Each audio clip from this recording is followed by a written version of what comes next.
Bom dia, gente. E aí, como é que vocês estão? Então, tô gravando esse vídeo hoje pra vocês, pra gente falar um pouquinho do nosso assunto de hoje, que é variação linguística. A gente estava estudando gênero textual, reportagem. Passei uma atividade pra vocês, uma produção textual, na segunda-feira. Passei terça, uma atividade referente também a esse gênero textual. E hoje a gente vai partir para variação linguística, tá bom? Não sei se vocês já ouviram falar sobre esse termo, mas a gente vai ver o que ele é e as características desse assunto. Então, o que é a variação linguística? Variação linguística, deixa eu só diminuir bem aqui minha imagem para vocês. Melhor. Variação linguística é a diversificação do sistema de uma língua em relação às possibilidades de mudança de seus elementos, vocabulário, pronúncia, morfologia, sintaxe. Ela existe porque as línguas elas possuem a característica de serem dinâmicas, elas são variáveis e sensíveis a fatores como a região específica, o sexo, a idade, a classe social do falante e o grau de formalidade do contexto da comunicação. Então, a variação linguística ela acontece justamente por conta de características dinâmicas e sensíveis. O que são essas características dinâmicas e sensíveis? São as características específicas em relação a uma região, por exemplo, região Nordeste, região Sudeste. Região região Sudeste, as pessoas de lá falam de uma maneira, o pessoal da região Nordeste fala de outra. Em relação ao meu sexo, em relação as mulheres já podem ter um falar diferente de um falar masculino. Idade também influencia muito. Os jovens não falam da mesma maneira que os adultos ou os idosos. E nem as crianças. Então, a classe social também é um fator que muda o nosso falar. Então, por exemplo, uma pessoa de uma classe social inferior e uma pessoa de uma classe social maior. Então, consequentemente, os falares deles vão ter uma certa diferença. Não é obrigatório, certo? Não é uma regra específica, mas isso pode ocorrer sim. Então, são fatores determinantes que geram essa variação linguística dentro da nossa sociedade, dentro de um local, de uma comunidade. Por exemplo, também o grau de formalidade do contexto da comunicação. Por exemplo, se eu estou aqui falando com vocês, eu preciso ter um falar diferente de como eu falo em casa, de como eu falo com os meus amigos, assim como vocês. Quando vocês falam comigo, vocês podem falar de uma maneira diferente de como vocês falam com os amigos de vocês. Então, tudo isso ocorre dentro da variação linguística. É importante observar que toda variação linguística é adequada para atender às necessidades comunicativas e cognitivas do falante. Assim, quando julgamos errada determinada variedade, estamos emitindo um juízo de valor sobre os seus falantes e, portanto, consequentemente, vamos estar agindo com um preconceito linguístico. Essa questão do preconceito linguístico eu vou explicar mais adiante para vocês. Mas não vou entrar muito nessa questão, porque ainda não é o momento. Então, eu trouxe aqui essas variedades linguísticas que vocês podem perceber. Por exemplo, nós temos aqui ba, che, oxente, sou, oxo, uai, que são expressões que a gente ouve no Brasil inteiro, certo? Por exemplo, aqui no Piauí a gente tem uma coisa de falar oxente, oxe, outras expressões. Minha irmã, por exemplo. Minha irmã vai me identificar praticamente como se eu fosse daqui do Nordeste, porque se eu chego lá no Sul, por exemplo, falando, ei, minha irmã, vem aqui. Se aquela pessoa tiver conhecimento que essa palavra é uma identidade da língua, principalmente ali cultural do pessoal do Nordeste, consequentemente ela vai saber que eu sou do Nordeste, porque eu chego lá falando minha irmã, ela já vai associar, olha, ela não é daqui, ela deve ser do Nordeste, porque essa forma dela de falar não é igual à nossa, entendeu? E é aí que entra toda essa questão do preconceito linguístico, porque não significa que dessa variação linguística existente em qualquer lugar, mas se referindo especificamente aqui ao Brasil, não significa que o meu modo de falar daqui do Nordeste seja inferior ao modo de falar lá das pessoas que moram lá na região Sudeste. Isso não tem nada a ver. E quando há essa distinção, a partir do momento em que eu vejo uma pessoa falar diferente e eu penso, nossa, ela fala de uma forma inferior, consequentemente eu vou estar cometendo sim um preconceito linguístico, porque eu não vou estar respeitando as variedades linguísticas que existem dentro da nossa sociedade. Então uma pessoa fala de um jeito, outra pessoa fala de outro jeito, e eu não posso chegar e acusá-la de que ela está falando errado ou está falando corretamente, certo? Eu trouxe aqui uma variação linguística bem interessante, que eu não sei se vocês já conhecem ela. É da palavra din-din. A palavra din-din, ela tem várias formas de se falar, gente, aqui no Brasil.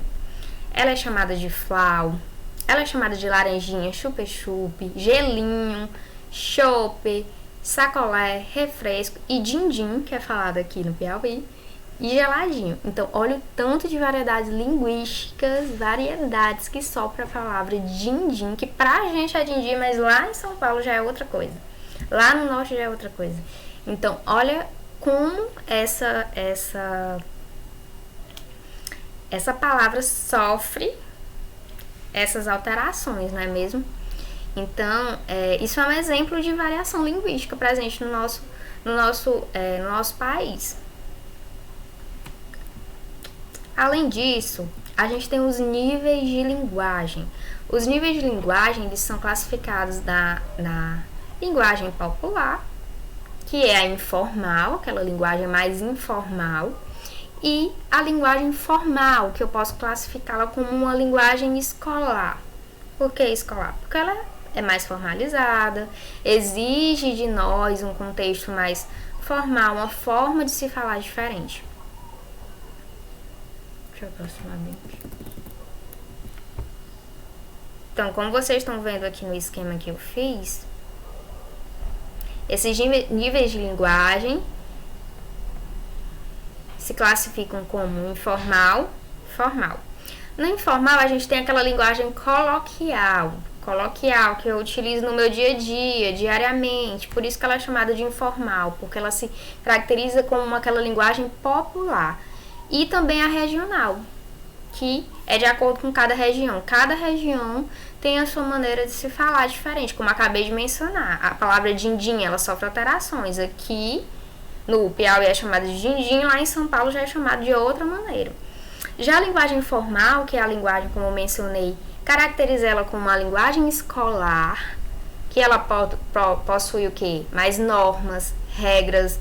Ela é mais baseada numa normatividade, ela é caracterizada como uma linguagem padrão, uma linguagem culta, que mais adiante a gente vai se aprofundar um pouco mais nesses conhecimentos de linguagem padrão e linguagem culta. Então, qual é a linguagem que a gente está utilizando, que a gente utiliza mais no nosso dia a dia? A linguagem coloquial, não é essa? Não é isso mesmo? A linguagem popular, o nosso uso diário. Por isso que é uma linguagem mais acessível, porque a gente usa ela diariamente. A linguagem que não exige todo esse conteúdo de regras, de normas específicas, como a linguagem formal, que é a linguagem padrão, e a linguagem culta. Aí eu trouxe aqui para vocês esse esquemazinho, essa imagem que mostra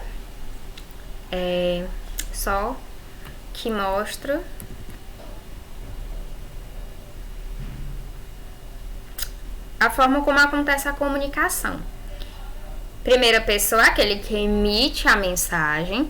Segunda pessoa, aquele que recebe a mensagem. E a terceira pessoa é aquele que ouve a mensagem. De quem se fala aquela mensagem. Que é a terceira pessoa. Deixa eu só aumentar bem que a tela pra vocês conseguirem ver, porque não deu certo.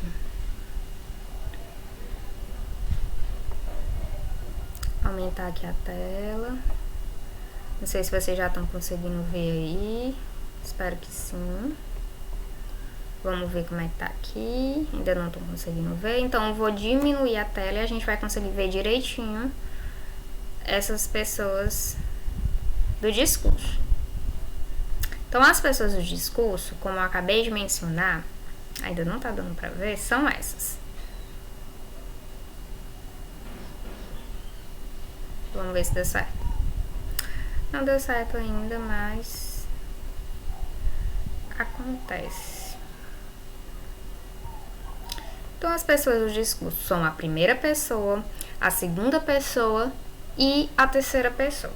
A primeira pessoa vai se referir a quem fala, a segunda pessoa vai se referir a com quem se fala, como vocês estão vendo aí o receptor, e a terceira pessoa vai ser de quem se fala, que vai se referir ao referente. Infelizmente, eu não estou conseguindo mostrar aqui para vocês essa parte das pessoas do discurso. Não tá dando certo. Mas na plataforma eu vou colocar essa atividade, esse resumo aqui para vocês. E aí vocês vão conseguir ver. Acho que agora vai dar certo. Espero que sim. Vocês vão conseguir ver melhor. Não deu. Mas lá na plataforma eu vou adicionar esse documento. Vocês vão ver as pessoas do discurso, a primeira, a segunda pessoa, a terceira pessoa. E é isso. O nosso assunto de hoje basicamente é isso. Agora deu certo. Então, primeira pessoa quem fala, segunda pessoa com quem se fala e terceira pessoa de quem se fala. E o discurso é construído dessa forma, entendeu? Então hoje a gente viu basicamente isso e eu quero que vocês leiam esse conteúdo, vocês se aprofundem nesse conteúdo sobre variação linguística, pessoas do discurso, níveis de linguagem, linguagem informal, linguagem coloquial, linguagem padrão, língua padrão, e que vocês possam se aprofundar um pouco mais sobre esses conhecimentos e perceber como essa variação linguística ocorre no nosso dia a dia. Quando vocês se aprofundarem mais, vocês vão conseguir perceber a forma como a variação linguística está presente no nosso dia a dia, na nossa realidade diária, tá certo? Então é isso. E eu vou pedir pra vocês que vocês escrevam todo esse conteúdo que eu vou enviar na plataforma, que vocês escrevam, estudem no caderno. Por isso que eu tô enviando agora um resumo dessa maneira, porque facilita para vocês o estudo. Eu creio que facilita. E vocês anotam no caderno que amanhã eu vou passar uma atividade referente a esse assunto. E sábado também, porque sábado é letivo. E sábado equivale à aula de quinta-feira. Sábado passado eu não enviei nada porque era o sábado equivalente à aula de quarta. E quarta nós não temos aula. Mas na quinta-feira nós temos aula. Então nós vamos ter aula amanhã e sábado. Então hoje, como eu já expliquei o conteúdo pra vocês, sexta e sábado nós vamos fazer as atividades referentes a esses conteúdos estudados, tá bom? Qualquer coisa, mandem mensagem no meu número do WhatsApp que tá aqui presente para vocês verem. Mandem mensagem, conversem sobre as dúvidas referentes ao conteúdo ou alguma atividade, tá bom? Eu vou trazer para vocês também correções de atividades. Vou mandar um vídeo para vocês referente às correções da atividade. Por quê? Porque na plataforma, muitas vezes, eu vejo que a gente não consegue ter, não tem como explicar totalmente as correções das atividades. Então, vou enviar um outro vídeo com a correção das primeiras atividades, só para vocês pegarem as atividades e anotarem lá da forma como eu vou explicar. Tá certo? Então, tchau, gente. Até amanhã e até sábado. Bons estudos, tá bom?